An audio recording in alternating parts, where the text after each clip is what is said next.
নমস্কার বন্ধুরা, আমার পরিবারে তোমাদেরকে স্বাগত।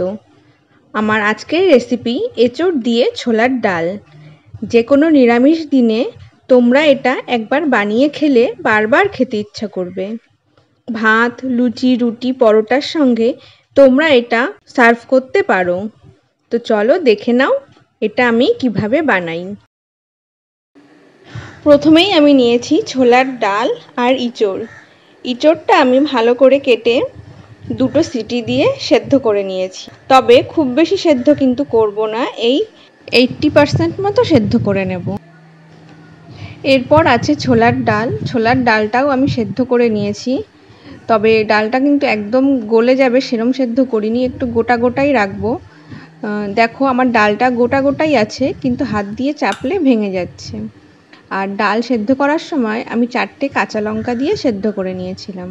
তো চলো এবার রান্নাটা শুরু করি।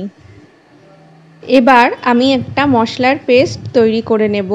তার জন্য একটা বাটিতে নিয়ে নিচ্ছি 1 চামচের থেকে একটু বেশি আদা বাটা, 1/2 চামচ জিরের গুঁড়ো, 1/2 চামচ ধনে গুঁড়ো, 1/2 চামচের থেকে একটু বেশি শুকনো লঙ্কার গুঁড়ো, দিয়ে দিচ্ছি পরিমাণ মতো হলুদ, স্বাদ অনুযায়ী নুন।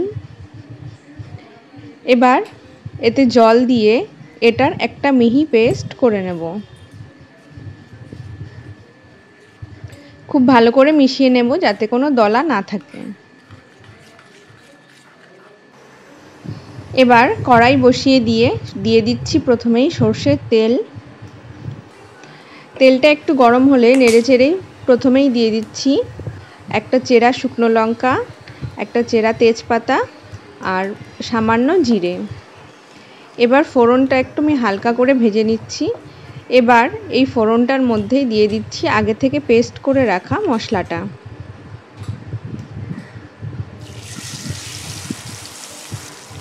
এবার মশলাটা একটু হালকা করে কষিয়ে নেব।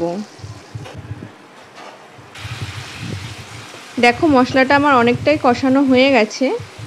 ভালো করে একটু নেড়ে নিচ্ছি যাতে তলায় লেগে টেগে না যায়।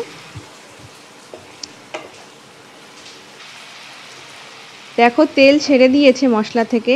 এবার দিয়ে দিচ্ছি আমার সেদ্ধ করে রাখা এঁচোড়ের টুকরোগুলো।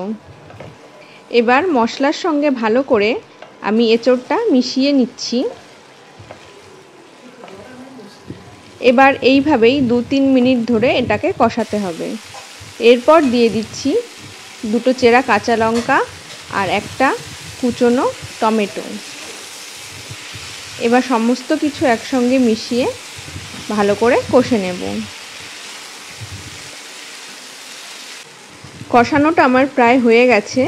এখন দিয়ে দিচ্ছি আগে থেকে সেদ্ধ করে রাখা ছোলার ডাল। এবার সমস্ত কিছু একসঙ্গে মিশিয়ে নেব ভালো করে। ছোলার ডালের সঙ্গে আমি ভালো করে এঁচোড়টা মিশিয়ে নিচ্ছি, তবে খেয়াল রাখতে হবে যাতে ছোলার ডালটা বেশি গলে না যায়। এরপর দিয়ে দিচ্ছি পরিমাণ মতো জল। গরম জল দিলে ভালো হয়, তবে আমি ঠান্ডা জলটাই দিলাম। আর কতটা ঝোল রাখবে তোমরা সেইভাবে জলটা দেবে। এরপর আমি দিয়ে দিচ্ছি স্বাদ অনুযায়ী নুন। নুন কিন্তু আগেও দিয়েছিলাম, সেই বুঝে দেবে। এরপর দিয়ে দিচ্ছি পরিমাণ মতো হলুদ। এবার এটা একটু ভালো করে নেড়েচেড়ে মিশিয়ে নিয়ে এটাকে আমি ভালো করে ঢাকা চাপা দিয়ে 5 মিনিটের জন্য ফুটতে দেব। ফিরে এলাম 5 মিনিট পর। দেখো ডালটা খুব ভালোভাবে ফুটে গেছে আর এঁচোড়গুলোও খুব সুন্দর সেদ্ধ হয়ে গেছে। এখন ভালো করে একটু নেড়েচেড়ে নিচ্ছি। এঁচোড়ের ডালটা আমি খুব বেশি পাতলা রাখবো না, আবার খুব বেশি মাখা মাখাও করব না। দেখো এরকমই আমি রাখতে চাই। তোমরা যতটা ঝোল রাখতে চাও সেই বুঝে করবে, আর যদি মাখা মাখা খেতে চাও তাহলে ঝোলটা আরেকটু শুকিয়ে নেবে।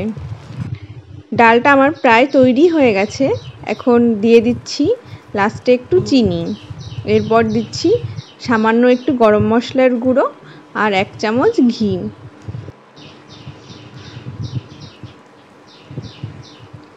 এবার ভালো করে একটু নেড়েচেড়ে সব কিছু একসঙ্গে মিশিয়ে নেব যাতে ঘি আর গরম মশলার ফ্লেভারটা এঁচোড়ের মধ্যে ঢুকে যায়। দেখো তৈরি হয়ে গেছে এঁচোড় দিয়ে ছোলার ডালের নিরামিষ রেসিপি। এখন আমি এটা গরম গরম পরিবেশন করে নেব। আমার রেসিপিগুলো যদি তোমাদের ভালো লাগে তাহলে অবশ্যই লাইক, কমেন্ট, শেয়ার করো আর সাবস্ক্রাইব করে পাশের বেল আইকনটা প্রেস করে দিও, যাতে নতুন নতুন ভিডিওর নোটিফিকেশান তোমাদের কাছে সবার আগে পৌঁছে যায়। ফিরে আসবো নতুন একটা রেসিপি নিয়ে। ততক্ষণের জন্য সবাই ভালো থেকো, সুস্থ থেকো। টাটা।